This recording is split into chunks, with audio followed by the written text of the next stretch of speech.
Well, it is time again, and in this talk, we are going to be talking about how to keep your current clientele spending money with you year after year, and how to use this as a foundation in your business and not building new clients. This is all about the current clientele and why it is a gold mine, whether you have one client or 757 clients. This is so important. So the way we're going to structure this is first, I'm going to talk about the why. Why nurturing your clientele is better than thinking about new clients in this one-dimensional thinking. Two, ways that you can create this business foundation that's based on getting these clients to return time and time again. And then three, how you can actually offer and make money from these returning clients. Some of them you might know, some of them you might just think, I hadn't thought about that. How can I start that in my business?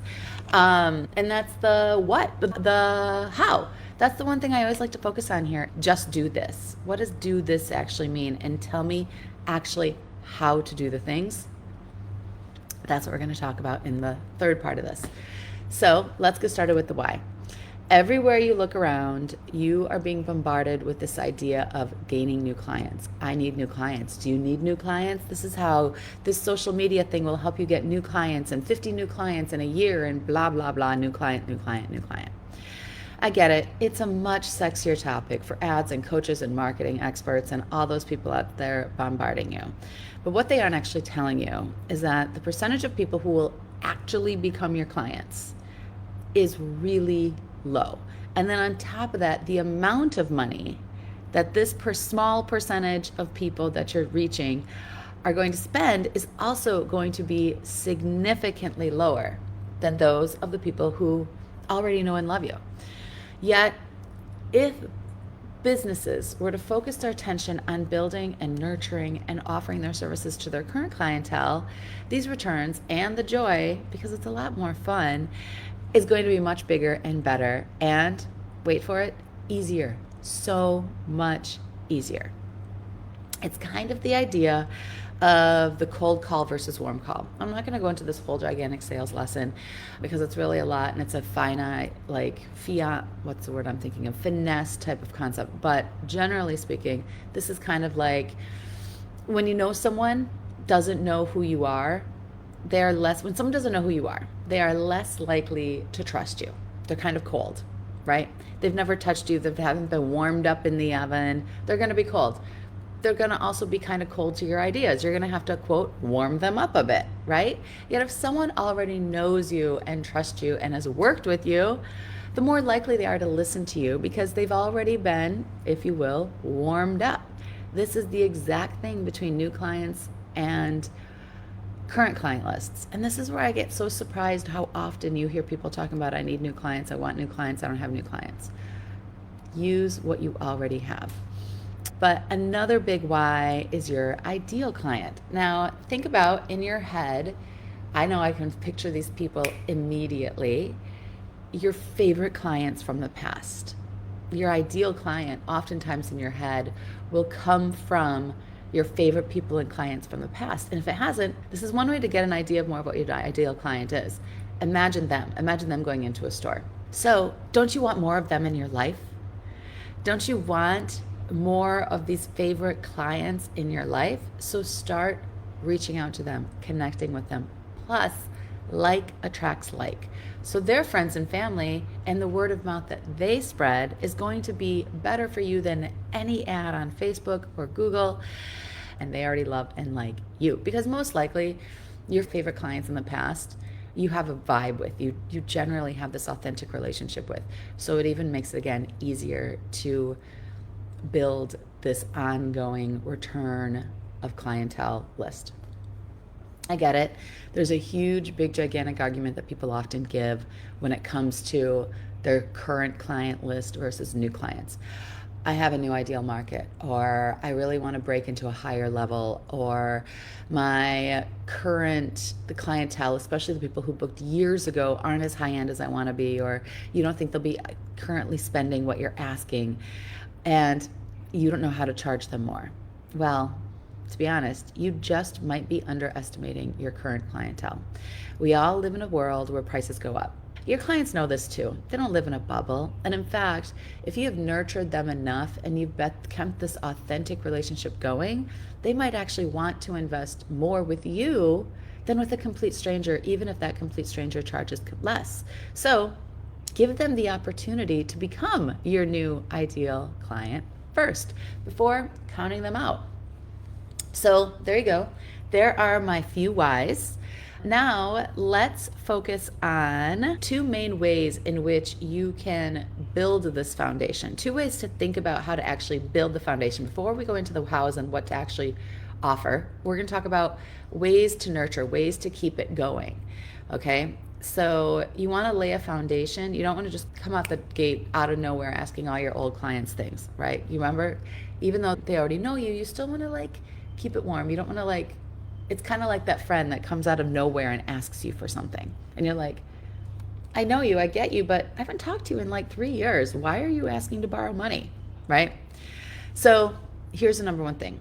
You want to stay front of mind. You want every one of your clients to instinctively think of you and you alone when someone around them brings up photography.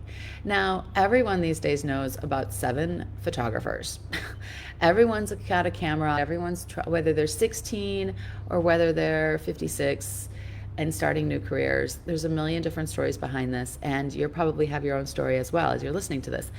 But how do you stay front of mind ahead of all these other photographers in someone else's Rolodex? It totally aged me by using the word Rolodex. You know how? Consistency. You want to keep touch points with your clients consistently, whether it's weekly or monthly or quarterly or daily. Just make sure they know you're there. Make sure you're still around, you're relevant, that you're caring about them so that they can care about you, so that next time they're sitting around with a friend of theirs who's getting married or just got engaged, they'll be like, you know what? I have an amazing photographer, okay? So front of mind, number one. You don't want someone to be like, oh yeah, I forgot about her. Never. You can do this by a few different ways. You can newsletters, social media, engage with your clients' accounts. It's not super weird, especially if you do it regularly, to leave comments or stars or DM. So engage, keep this relationship going. Newsletters, I send one out weekly. Y'all probably have received it. Feature their photo sessions on your social media or on your website, and then share and let them know and engage. You just want to continuously engage so that they know that they can always reach out to you and they know how to reach you and what you're up to. Second, you want to give. Give, then ask. Before you can sell, you have to give and give and give, and then do the ask. This is basic for most sales techniques. You want to give back before you ask for something. Since you're doing this returning clients, you've already given them something. You've already given them beautiful photos. So keep reminding them of this. Also, you offer discounts, you offer incentives, tips and tricks, anything you have to offer. Give, then ask. Side note, you always want to be genuine with this. It can totally backfire, but that's kind of common sense. But I feel like you should mention it just in case. You don't want to just do a blanket list out to your list. You want to kind of find out the list a little bit down. Plus, they are not your ideal client, so you can easily let them go. You want to make sure that you're building a list full of ideal clients. You want all your interactions to be super positive and encouraging and, again, authentic. You don't want people to see through the sales pitch stuff, which everyone kind of does. So now let's talk about a few things you can do. You can offer your clients as incentives to keep them chatting about you. So these are kind of like those gives. Number one, give them a story to tell. This is kind of like an experience. So what I mean by this is when you are doing your photo session with them, whether it's a portrait or a wedding, go over and beyond. Do at least one thing that makes them go, wow. Because you want to know something, when couples and families are standing around talking about their wedding, talking about their photo session, it's this, they want to have bragging rights with whatever else. Like, it's kind of like this, well, you know what my photographer did? My person actually did this. So, because again, everybody's got a photographer friend. So they kind of want their photographer friend. It's a keeping up with the Joneses type idea. So give them a story that just makes every other story insignificant. On the reverse, you never want this to be the negative story in the circle, because there's always usually the negative story too. You want yours to be the over and beyond. For example, I love photographing on Mackinac Island because oftentimes when I have photo sessions there, I can go over and beyond because it's such a unique and special environment. I can do things like getting a musician at a local bar to sing them a song or cheers them, or calling ahead to a restaurant they have reservations for and having a bottle of wine delivered, or knowing something special about what they're doing in their wedding and having that happen, or introducing the couple to local secrets. I have so many stories of ways in which that I've made my photo clients' experiences on Mackinac that much more memorable. I try to do something that only I can offer. And most of the time it's not photography necessarily related. That's kind of a given. So what is that thing that makes their story even better? So that's number one, give them a story. Number two, offer referral bonuses. Offer your former clients something great, like awesome, for referring you to their friends and family. I usually offer like a free photo session, something completely free, not like a discount, not like a spend and get. You want this to be something, no strings attached, offer it free because you just got, ready for it, a new client from them. Right? So working your old clients doesn't mean you're not getting new clients. It means you're getting new clients that are already on board with you a little bit. And this is where the ripple effect really happens. And it's not going to be from some random ad. This is going to be building clientele list that is already at a stronger level and a stronger base than someone who's going to find an ad off a Instagram post or Google. All right, that was number two. Number three, client love. I call it my client love discount. It's kind of like I'm giving love back to anyone who's ever spent money with me in the past, so that from the moment that they get our client, they start getting a client love discount literally for life. Every photo session a client books that's already booked with me gets a discount. Now, this way, whoever my clients are, no matter what, even if my prices are going up, they are still getting a discount. So this makes it easier for raising your prices along the way, but still offering something to your current clientele. This way, you're raising them, but you're still giving them a percentage off. So as your prices go up, they're still getting a percentage off. And in fact, they're getting more money back. And this is for life. Another thing to do is offer fun life tips. What are you good at? What can your people learn from you? Whether it's about photography or if it's about something that you just love and share and they know about you because they know your personality. So for me, it's travel. As you've probably seen in my newsletters, I often will offer photography tips, business tips, and travel tips. And it kind of also knows, look, I'm not offering you travel tips because I want you to book a trip with me. I'm doing it because I know this thing, I think you can learn from it, and it's no strings attached, giving and helping. So think about things that you're kind of good at. You know, are you a cook? Do you like to cook? Do you like to play certain sports? Are you great at the air fryer? Share some cooking tips. So those are some fun ways to do that. But now, here's the thing. People want to spend money with people they already know and trust. It's basic, it's honest sales, right? If you think about where you want to spend your money, you're more likely to book something with a friend than you are with a stranger. This just keeps that friendship relationship going on. Finally, let's talk money. Now that you have laid this foundation and you are ready to be reaching out because you've given all the good stuff, now you're going to be reaching out with your offer and your ask and how you're going to keep them people returning as clients, and making sure they're actually continuing to spend money with you and they're not just stalking you on Instagram or reading your travel tips. So here are just a few different ways to not leave money on the table when it comes to your clientele. Yes, you do a wedding, for example, and you think, well, they're only going to get married once. That's that. I'm sure you can think off the top of your head in many ways. So here are 6 different ways that you can do this. 1, sell follow-up products. Yes, this is an obvious one. Sell prints, albums, wall art, anything. But you were wanting to do it strategically. Think about holidays and birthdays and anniversaries. Offer sales around this time. Send something free that makes them want it more. Offer examples. Like, there's a lot of different sales techniques to selling products than just, hey, I got this, right? So never just let it go and be like, well, they said no now.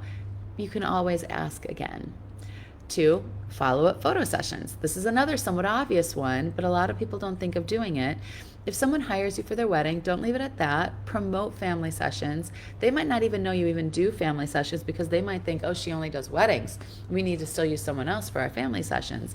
And if you're like me and you do destination, it still doesn't mean you can't do family sessions. They still go on vacation. You're still willing to come to them, especially for me where I'm located. A lot of my clients are coming from the same area. So I might go and do a weekend in, say, Detroit and just do a ton of family portraits. And they might be like, oh my gosh, this is so special, the way you sell it. My wedding photographer is coming down to my area. I'd love to have her do a photo session. Okay? Here's the thing. You have to be the one to reach out and tell them. They're not going to know unless you tell them. There are so many options to think about extra photo sessions. Start thinking outside the box. Like I said, senior sessions, anniversary sessions, birthday presents, Mother's Day, Father's Day, all the holidays. There's different ways and different reasons. And people oftentimes putting family photo sessions on the back burner. You, again, stay front of mind. Give them this idea. Here's a fun one that's a little bit different and a little bit more outside the box. Offer special invitation events. If you're a person whose clientele is in your area, throw a party. There's a common denominator for all your people, and everybody likes to meet new people. So throw a party for your previous clients only. At the event, offer an upsell, like offer something free, but then offer an upsell with it, or a sale, like a photo session on the spot, or a buy now, book later, or free albums, knowing people will upgrade. Or again, this could also be used as a way to just stay front of mind, however you want to use it. But it keeps that relationship going. And when someone comes into, say, your studio and they see things, it's going to make them think, I want that, right? Here's another kind of fun and unique one. Do subscription services. Everyone is doing subscription services now for annual or semi-annual sales or semi-annual sessions. This is one of the most awesome ways you can continue getting constant income, and you can depend on, as well as discounted services for your clients. So, because it's really a win-win. Plus, it keeps those parents on the toes when they're like, oh, I haven't done family portraits in 2 years. If they have an annual subscription, they're going to keep doing it, and they're going to keep seeing you, and you're going to stay front of mind. So this is just an overall win-win in all the ways. Here's another really interesting different way that people don't do often is a digital gift card. These can be used towards sessions or products or however you want to work it, but offer a digital gift card for your clients to not only use for their own shoots, but for referrals. And this is going to, again, push the referral idea, push you towards new clients. And it's a really awesome thing to offer again during the holidays, whatever holidays those may be, because it doesn't have to be for a full photo session, which might be too big of a gift to offer. It can be for maybe just a free sitting session, or it might be 50% off gift card, or whatever gift amount. Again, it keeps you front of mind. Now, the last one I talk about is offering promotions that are time related to the initial photo session and only for clients. So what I mean by this is, like, you get done with the wedding and you deliver the pictures and everyone's feeling happy and stoked and really excited. Instantly, right then and there, say, I'm offering an anniversary session. If you book right now, within the first week, you get it with a free album, or you get it 50% off, or something like that. Whatever you want to do. They will be still high from the wedding, super stoked about their photos, and you're going to get them back on your books immediately for the next year. Keeping front of mind, keeping your clientele continuing. And the more a client continues year after year after year, also the more likely they are to refer you, because you're going to stay front of mind and you're going to become their person. And they're going to show more photos on their walls. Their guests are going to come in. They're going to say, who took those great photos? No matter what they paid and how long ago they booked you, it never hurts. I have clients that I photographed 15 years ago who will reach out from one of my newsletters and say, oh, we still look at our photo, it's on our wall. If their photo's on their wall, that means their guests are coming over. That means they love it. And the fact that that brings them joy, it brings me joy. It's going to reflect back to their guests. Their guests are going to be like, I'm going to Mackinac Island. Is your wedding photographer still there? Yeah, I got this newsletter from her last week. In fact, she's having this promo. And the ripple effect and the ball continues. So, all these things also lets your clients know that you are still in business, that you are going strong. And the thing that you don't want, the last thing you really want is your client base to say, huh, I wonder what that photographer from a couple of years ago is doing now. You never want, or even worse, they don't even think about you. When someone goes, oh, I'm getting married, do you know a photographer? And they go, nah, I don't really know. You never, ever, ever want that to happen. So again, so many ads and marketing campaigns are focused on getting new clients or offering discount for first timers. I'll be honest, this actually sometimes really borderline offends me, actually, because wait a second, you're giving these new time first timers discounts off software programs, whatever you're looking at. And I've been using you for like 10 years and I'm getting nothing. So don't be that person. Honor, reward your current clientele. Share the love with your current clientele and watch how your business grows much more organically, beautifully, and more fun. Like I said, it's much more fun to have these interactions and build this authentic relationship with people who already know and love you than it is to do it with total strangers, which can be completely uncomfortable and feel salesy. So can you just imagine you have a business where the only people you ever work with are the people you already love and they already love you and their friends and family? I mean, I love it when I photograph a wedding and I can look around a room and go, I photographed that couple at that table and that couple at that table, and I did that couple's family photos and I did that couple's senior sessions. And all of a sudden, I'm more than just a random photographer at a wedding. I actually feel like I'm a guest. I mean, I'm working, of course, but like I feel a part of everything. I'm that much more emotionally invested in the whole group, which actually makes me perform better as a photographer.